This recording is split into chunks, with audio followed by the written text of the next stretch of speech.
الآن مؤمن سليمان بفكر مختلف برؤية مختلفة، وشفناه في مباراة الإسماعيلي. كانت له، مش هنقول بصمة كاملة، لكن كانت له بصماته بكل تأكيد بكل تأكيد. لعبت الكرة لشيكا، يلعبها جميلة جدا،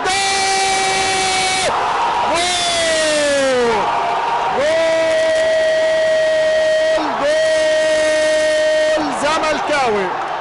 باسم مرسي القطب عبد الله، القطب بزياده، يكرر ما فعله بالكربون، بالحرف الواحد، على موعد دائما مع اللحظات الحاسمه، على موعد مع النهائيات، على موعد مع اخطاء المدافعين والحراس. فاكرين الموسم الماضي؟ لسه كنت بقول في بداية المباراة، الهدف الزملكاوي الأول صناعة شيكا وتسجيل باسم مرسي. في بداية المباراة قلت لحضراتكم إن باسم مرسي في نهائي كان النجم الأول، كان رجل الساعة، كان نجم الشباك في نهائي الموسم الماضي، لكن كان هناك شريف إكرامي في المرمى وحسين يحتسبها رمي التماس لنادي الزمالك.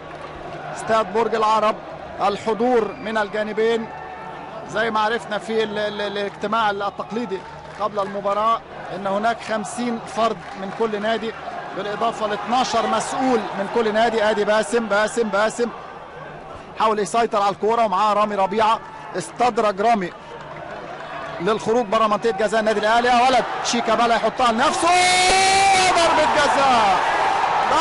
جزاء زملكاوية. التفوق الزملكاوي يستمر، سجلوا هدف وبعد 4 دقائق ضربة جزاء في توقيت زملكاوي رائع. فرحة جنونية هنا من جانب الحضور الزملكاوي في المدرجات. سعد سمير يمر منه شيكابالا، حكم اللقاء قريب جدا وزاوية الرؤية مفتوحة تماما بالنسبة له. هل يكون باسم مرسي من جديد؟ هل يضع باسم البسمة الثانية على وجه جمهور نادي الزمالك؟ هو بالفعل باسم مرسي. أحمد عادل عبد المنعم في المرمى في مواجهة الهداف الزملكاوي باسم مرسي. أخذ القرار، استعد، ركز. حكم اللقاء يعطي الإشارة، باسم بالقدم اليمنى، جول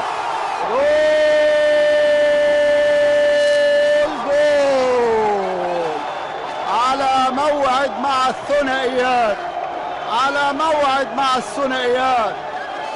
هدفين في نهائي كاس الموسم الماضي وهدفين في نهائي كاس هذا الموسم. باسم مرسي يفعلها من جديد.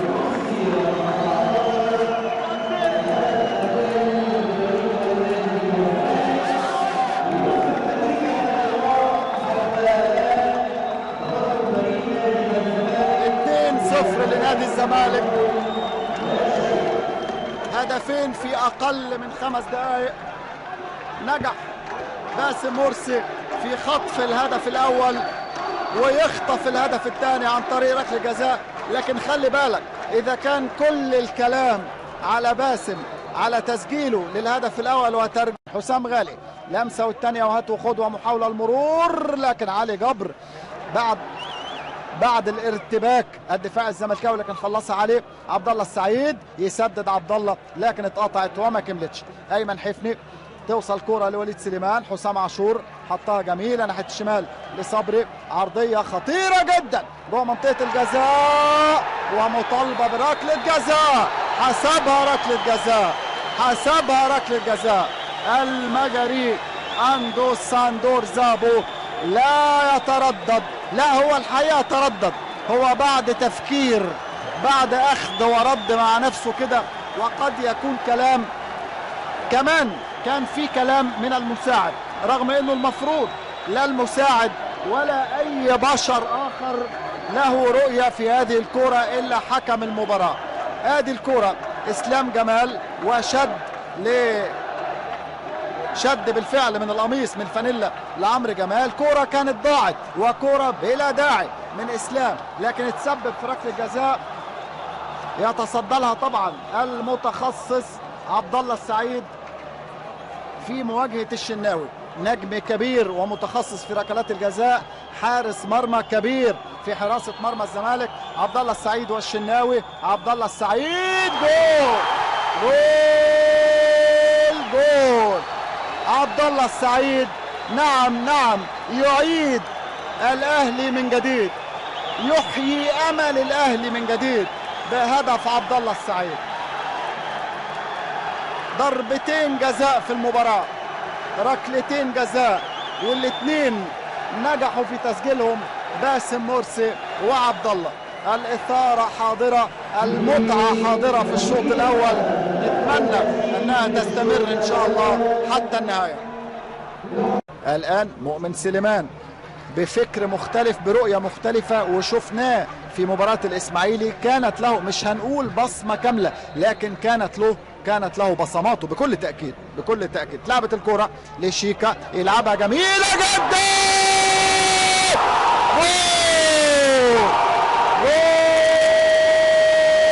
جول زملكاوي باسم مرسي.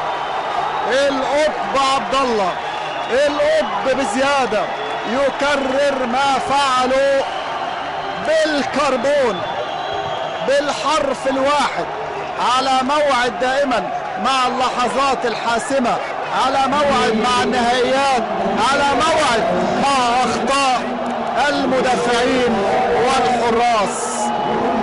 فاكرين الموسم الماضي؟ لسه كنت بقول في بداية المباراة، لسه كنت بقول الهدف الزملكاوي الأول صناعة شيكا وتسجيل باسم مرسي. في بداية المباراة قلت لحضراتكم ان باسم مرسي في نهائي كان النجم الاول، كان رجل الساعة، كان نجم الشباك في نهائي الموسم الماضي، لكن كان هناك شريف اكرامي في المرمى يحتسبها رمي التماس لنادي الزمالك. استاد برج العرب، الحضور من الجانبين زي ما عرفنا في الاجتماع التقليدي قبل المباراة ان هناك 50 فرد من كل نادي، بالاضافة ل 12 مسؤول من كل نادي. ادي باسم حاول يسيطر على الكورة ومعاه رامي ربيعة، استدرج رامي للخروج بره منطقة جزاء النادي الاهلي. يا ولد شيكا بقى يحطها لنفسه، ضربة جزاء زملكاوية. التفوق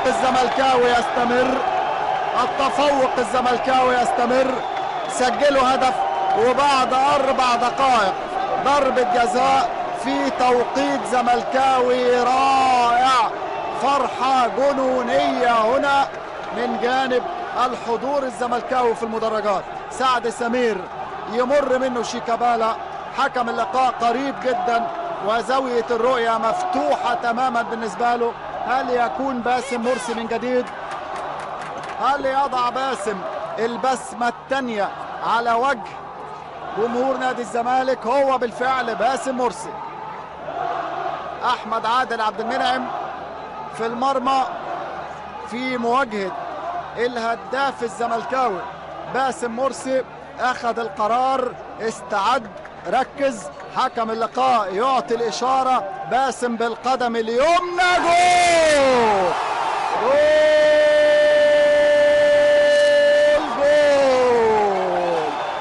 على موعد مع الثنائيات.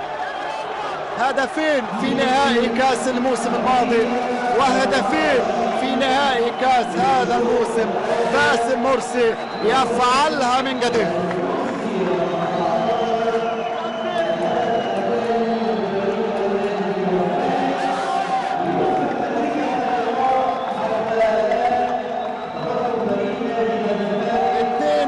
لنادي الزمالك، هدفين في أقل من 5 دقائق. نجح باسم مرسي في خطف الهدف الاول ويخطف الهدف الثاني عن طريق ركله جزاء. لكن خلي بالك اذا كان كل الكلام على باسم على تسجيله للهدف الاول وترجع لمصطفى لايمن حفني، يا ولد مصطفى فتحي، مصطفى انفراد انفراد انفراد،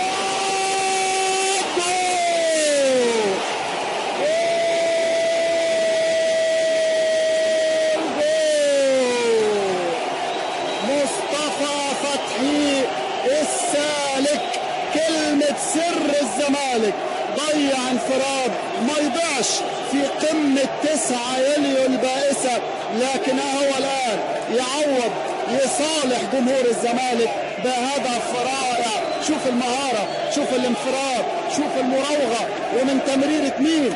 أيمن حفني، بتمريرة لعيب كبير، لعيب حريف، حاوي بالفعل. الكرة في الشباك، مصطفى فتحي يصعب المهمة على النادي الأهلي أكثر وأكثر مع اكتمال الساعة في هذه المباراة. بعد دقيقة 60 مصطفى فتحي يتلاعب بالدفاع الأهلاوي، هدف ينم عن مهارة رهيبة من جانب الاثنين، من جانب أيمن